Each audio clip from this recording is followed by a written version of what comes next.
dysmorphia, which is spiritual farsightedness. Well, for these eye disorders, we can either put on glasses or we can get the eye fix. And how we get the eye fix?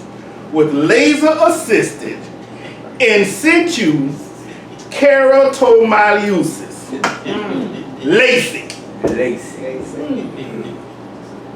Just like the name says, LASIK clears up the eye or visual disorders.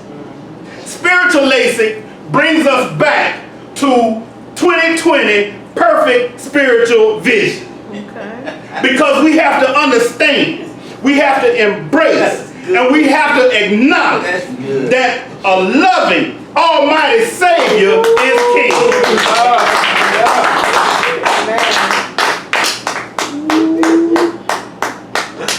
You got that one? Lazy. Amen. Lazy. Amen.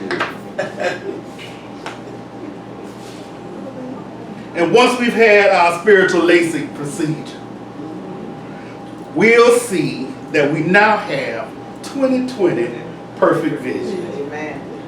Let me give y'all an example of 2020 perfect vision. This lady was coming home from work. She had her daughter with her.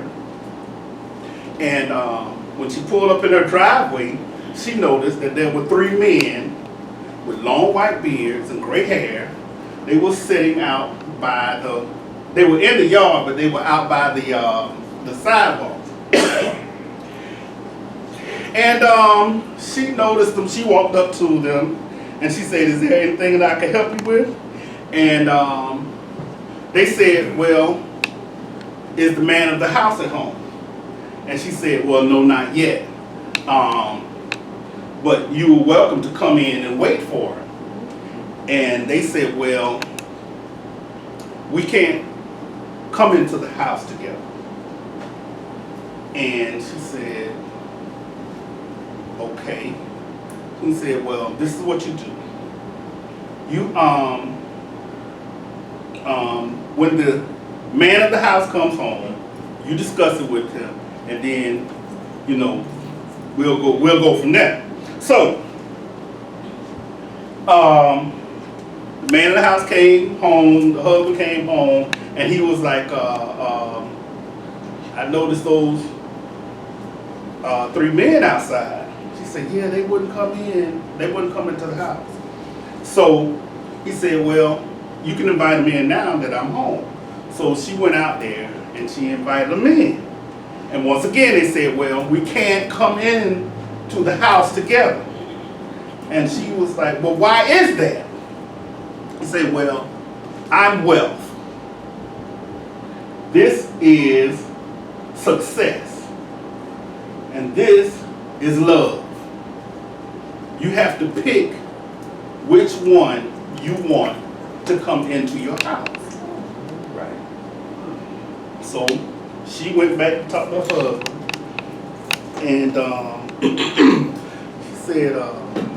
she said, "Well, they told me, well, success and love." And he said, "Well, why don't we invite wealth in? Then we'll have a lot of money." And she was like, "Well, I would think that we would invite success in, because if we're successful, we'll still get a lot of money." And then the little girl speaks up. She says, "How about this? Why don't we invite love in? And then love will be all over our house." And they said, "You know what? That makes a lot of sense." So they went. So the mother went back outside, and she said, "Love, we're inviting you in." When she invited love in, the other 2 got up and followed him in. And she said, "Well, wait a minute. You said only one of y'all could come in." Said that was only if you didn't make the right choice. Oh my God. Oh my God. Because if you had invited wealth but you wouldn't have had any love. Yeah. You wouldn't have had any success.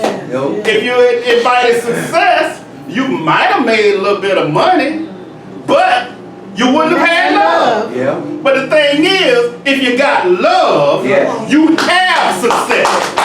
When you got love, you have wealth. Yeah. So when you invite love in, all the others come with you. Yeah. So that little girl had 20/20 vision. She had perfect vision. Her eyes were wide open. When mom and dad wasn't seeing things clearly, she came out there and cleared it right up. Amen. She allowed faith to govern her actions. She allowed faith to influence her thinking. She allowed faith to be her guide. Because see, in Corinthians 5:7 it says, for we walk by faith and not by sight. Y'all remember what Pastor Daddy said last week? He said, now Ray Charles walked by faith and not by sight. He said, because if you think about it, Ray Charles didn't have sight, but he sure enough had vision. Yes, he did. And you know what happens when your spiritual astigmatism is corrected? When your spiritual vision is no longer blurred? You know what happens when your spiritual myopia is corrected and you are no longer spiritually farsighted? I'm sorry, spiritually nearsighted. You know what happens when your spiritual hyperopia is corrected and you're no longer spiritually farsighted? You know what happens when your spiritual astigmatism is cleared up and nothing is blurry? When your spiritual vision is perfect 20/20, you know what? You end up cross-eyed.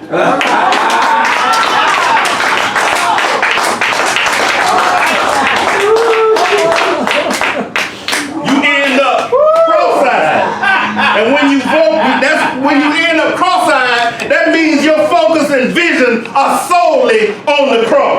That means because you got your eyes on the cross each and every day, then the cross will be in your eye each and every day.